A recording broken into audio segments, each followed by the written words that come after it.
Hey there.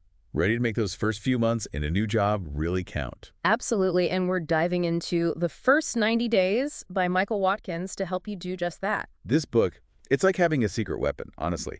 It's not just about surviving those first few months. It's about really hitting the ground running, becoming indispensable from day one, you Yeah. know? It's make or break time, and the stats back that up. Oh, absolutely. Right out of the gate, you have to make an impact. Yeah, did you know it takes CEOs an average of 6.2 months to feel like a new leader is really performing? We're talking almost half the year gone. Whoa, 6.2 months. Talk about pressure. It's no wonder those first 90 days are so crucial.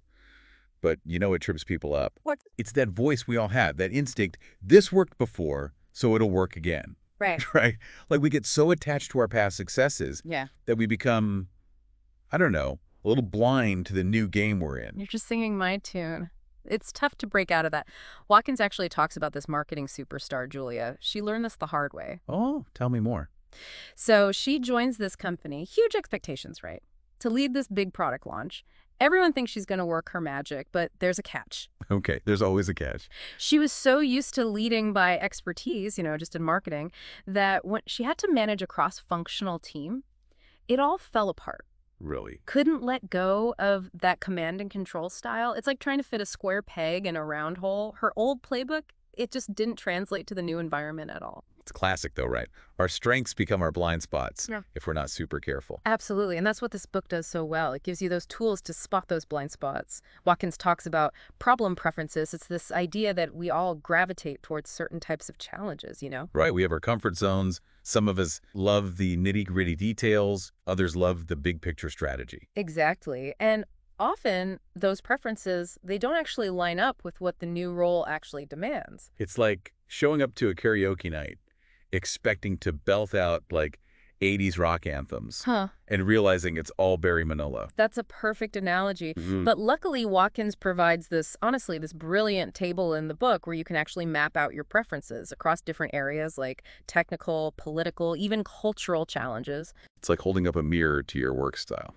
I love that. Yeah, you can see those potential blind spots before they turn into these career roadblocks. So important. Hmm. And, speaking of navigating new environments, let's talk about the culture shock that comes with joining a brand new company. Oh, yeah, a whole other beast. Complete culture clash. Right. Watkins tells this story about David, who's an engineer. He joins this like booming wind energy company. Okay, sounds promising. Right. David is all about process improvement. Sounds good on paper, but Yeah. he almost completely crashes and burns because he totally misreads the company's vibe. Yeah. Comes in like a bull in a china shop trying to overhaul everything. Without taking the time to observe first. Exactly. No observation, just straight to action. Okay. Didn't take the time to understand how things really work there. I can see those meeting dynamics now. So how do we avoid becoming David, the office bull in the china shop? That's the question, right? Whoa. But Watkins, he breaks effective onboarding into these 4 pillars. And the one that really stands out here, especially in David's case, is cultural adaptation. Makes sense. Because it's not just about what you know, but how you navigate the the unwritten rules of a particular workplace. The unspoken rules. Yeah, exactly. Because every company, they have their own rhythm, their own way of doing things. Their own language, almost. Totally. It's like traveling to a new country. You might speak the language, but do you understand the customs? Do you know when to bow? Exactly. Watkins uses this analogy of a culture pyramid. Okay, I like this. Tell me more about this pyramid. Picture this. At the top, you have the obvious stuff, the company logo, the dress code, easy to spot. Surface level. Right. But as you go deeper down the pyramid, that's where the real cultural nuances live. Okay, get to the good stuff. What's down there? You've got the norms, the unspoken rules about how decisions get made, how people interact. Like, are meetings actually for brainstorming, or is everything decided beforehand? You got to read between the lines. Yes, it's about the unspoken communication happening. And those unwritten rules, they can really make or break you in those early days. Totally agree. Okay, so norms. Got it. What else is at the bottom of this pyramid? So at the very bottom, the foundation, you have the company's core values. And these are often unspoken. Right. They might not even be written down. Exactly. But they're there, and they're driving everything else. Interesting. I see why he uses the pyramid analogy. It just takes this vague concept of company culture and makes it something you can actually visualize and unpack. It's a great way to think about it, like cultural anthropology, but for your career. It's like you said, cultural anthropology for your career. Mm. But how do we take all this all this great insight and actually put it into action. We're not here for a lecture. Exactly. You want results. Give me the actionable stuff. And that's what I love about the first 90 days. It delivers. Watkins is all about actionable insights going from information to impact, you know? Yes. It's got to be useful. Right. Like, how do we use this? Okay, so he uses this example of Chris. Chris joins this struggling software company, ambitious, right? Big plans to turn things around.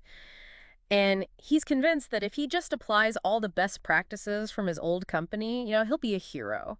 I've seen this movie before. Exactly. Spoiler alert, it doesn't go as planned. Let me guess, he crashes and burns. Not even close. Steps on toes, causes chaos, basically undermines his own success. Why? Well, Because he didn't take the time to understand the context, the situation. he was so sure he had the right answers, he forgot to ask the right questions. It's such a classic mistake. Right solution, wrong context. And that's where this tool comes in. Watkins calls it the learning plan. Okay, learning plan. Tell me more. This isn't just about gathering random information. It's about being strategic. And Watkins provides these really insightful guiding questions to ask along the way. Okay, I love a good guiding question. One that really stood out to me is, if I were you, what would you focus on? Ooh, that's a powerful one. Gets you thinking outside of your own head. Forces you to see things through the eyes of your team, your boss, your customers even. You're getting buy-in before you even start making big moves. Yeah. Love it. It's about understanding the lay of the land before you start planting your flags. So true.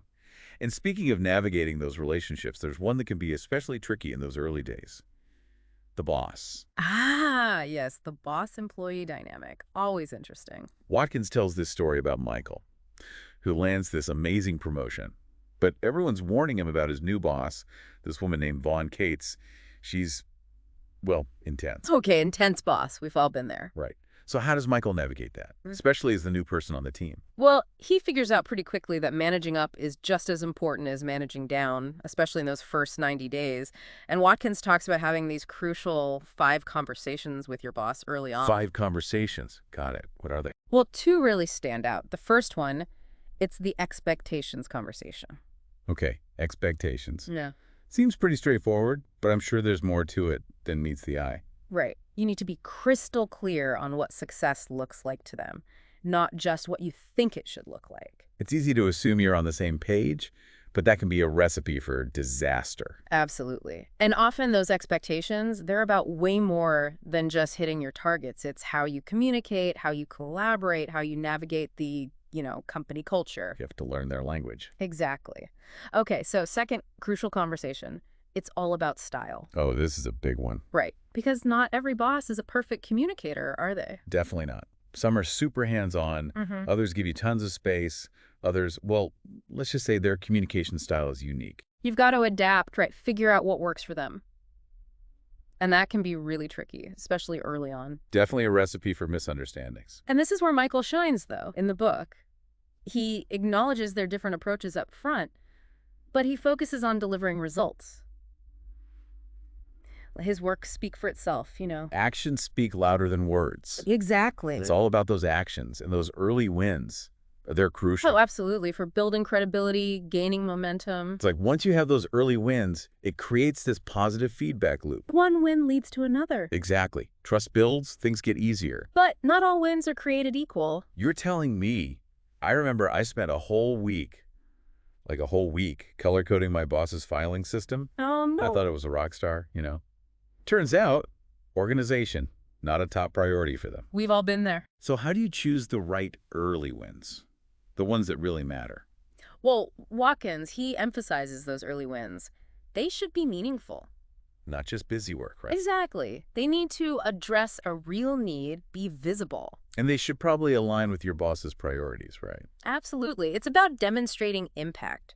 You're not just there to learn the ropes, you're there to make a difference. Show them you're an asset right away. And that impact, it can take many forms. Right. It doesn't have to be this huge company-wide initiative. Exactly. Maybe you streamline a process or secure that key resource, or maybe you build a relationship with another team, a strategic alliance. It's about being strategic with those wins. Yeah. Making sure they actually contribute to your overall 90-day plan. 100%. And remember, Michael, from earlier, who had that, demanding boss?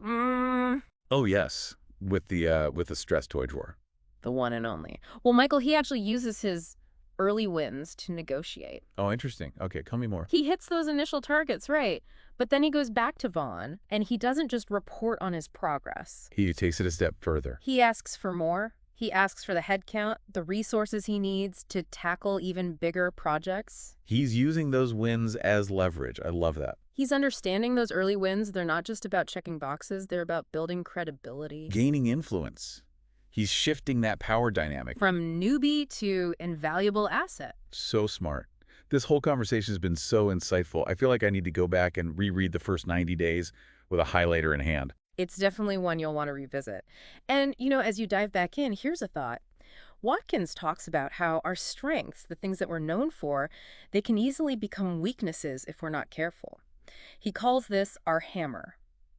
Interesting. It's like we get so good at something, we over-rely on it. Exactly. He gives the example of Julia, the marketing superstar. Her hammer was her, incredible attention to detail. But in her new role, it came across as micromanaging. Because the context was different. It's that right solution, wrong context idea again, but this time with our strengths. Exactly. So as you embark on your own first 90 days journey, here's something to consider. What's your hammer, and how can you be mindful of it? How can you make sure it doesn't accidentally sabotage your success? Such a great question to ask yourself. Yeah. Because the more aware you are of your natural tendencies, the better you can adapt and thrive in that new environment, right? Absolutely. The first 90 days, it's not just a career book, it's a guide to navigating any kind of transition. With confidence and purpose. So to all our listeners out there, dive into this book, embrace those actionable insights, and get ready to make those first 90 days really count. Make them your most impactful yet. And remember, those first 90 days, they're just the beginning. Exactly. This book gives you a framework for lifelong success, no matter where your career journey takes you.